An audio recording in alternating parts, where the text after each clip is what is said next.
പോത്തിനെ ഞാൻ ഇറക്കി വിടാൻ പോയപ്പോ അതേ ഇങ്ങനെ കാണിച്ചിട്ട് വിശക്കണമെന്ന് പറഞ്ഞു. എന്റെ കയ്യിൽ കാശില്ല എന്ന് പറഞ്ഞപ്പോ ഇവിടുന്ന് 50 രൂപ എടുത്തു തന്നു. 15 രൂപയുടെ കാപ്പി ഞാൻ കഴിച്ചു. ബാക്കി 35 രൂപയുടെ ഐറ്റംസ് ഇതേ കയറ്റിക്കൊണ്ടിരിക്കുന്നു.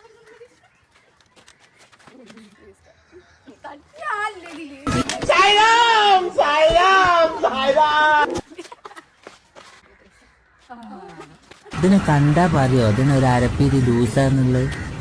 എത്താപ്പ ചെയ്യാം, മരുന്നൊക്കെ കൊടുക്കുന്നുണ്ട്, എന്നാലും ഇങ്ങനെ ഒരു കാട്ടിക്കൂട്ടലാണ് ചില നേരത്തെ. എനിക്ക് പ്രാന്ത. ഇതെല്ലാം എങ്ങോട്ട് പോകുന്നു?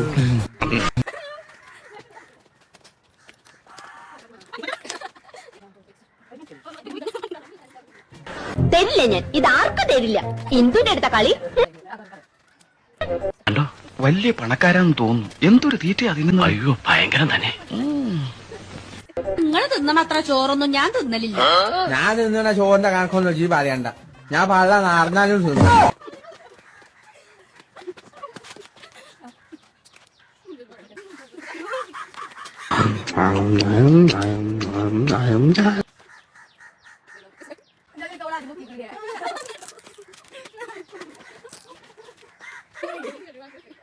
പട്ടിണിയുടെ ഒരു കുറവേ ഉണ്ടായിരുന്നു, അത് അവരായിട്ടങ്ങ് തീർത്തു.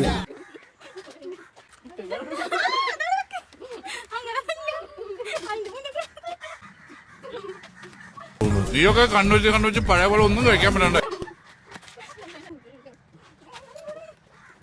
ഇവന്റെ വയറ്റില് കൊക്കോ പുഴുവല്ല, കൊക്കോ പാമ്പാന്നാ തോന്നുന്നു.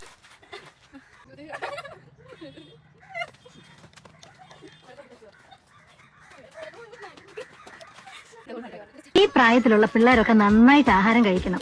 ശരിയാ, അങ്ങനെയാണ് ഇതെല്ലാം കൂടെ പൊതിഞ്ഞു കിട്ടാ ഞങ്ങൾ വീട്ടിൽ കൊണ്ടു.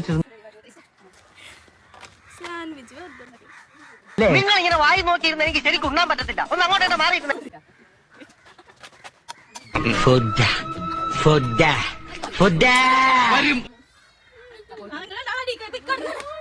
ഇങ്ങനെ ആക്രാന്തം കാട്ടാതെ മകളെ, മെല്ലത്തിന്റെ മകളെ.